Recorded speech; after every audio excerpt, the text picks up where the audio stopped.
चीन के great hall of Congress में अनोखे मनाजिर। सिक्योरिटी ने साबिक चीनी सदर हु जिनताओ को खिताब किए बगैर हॉल से बाहर निकाल दिया। सदर शी जिनपिंग देखते रहे, पूरा हॉल खामोश रहा।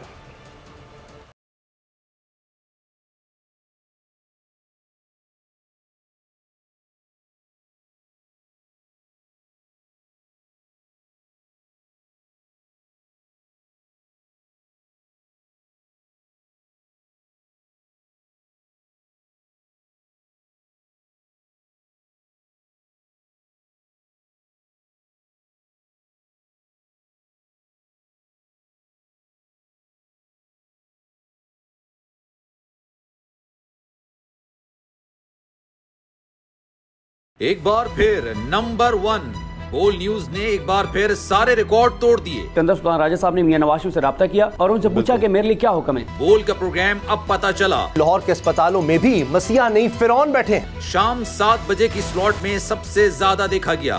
65% सार्फिन ने सिर्फ बोल देखने का इंतखाब किया। खून हल्का हवलदार का ही होता है, पुलिस के खिलाफ तो न जाने कितने प्रोग्राम्स हैं। क्योंकि बोल है नंबर 1। सबसे बड़ी कवरेज, सबसे बड़े पैनलिस्ट, हमने तो बड़ी PMLN के वार सहे, वो भी बिला वजह। सबसे ज्यादा रिपोर्टर्स। इलेक्शन कमीशन की जानिब से कोई इंतजाम इतने अच्छे तरीके से नहीं किए गए। बोल की रिवायत, सबसे पहला नतीजा। अहम खबर है बहावल नगर भी कप्तान का PTI कामयाब, मुकम्मल गैर हतमी गैर सरकारी नतीजा सिर्फ बोल न्यूज पर। लम्हा बा लम्हा इलेक्शन की खबर सिर्फ बोल पर। सब्सक्राइब करें और बेल दबाएं ताकि कोई खबर रह न जाए।